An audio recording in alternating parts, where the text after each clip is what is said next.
எங்களுக்கு குறையும் உண்டு, அதனை நான் அழுது சொல்லலாமா?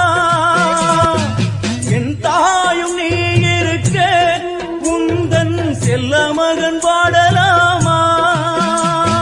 காளி மகமாயி கருமாரி அபிராமி என பாடியது கேட்கவில்லையா? செல்வங்களும்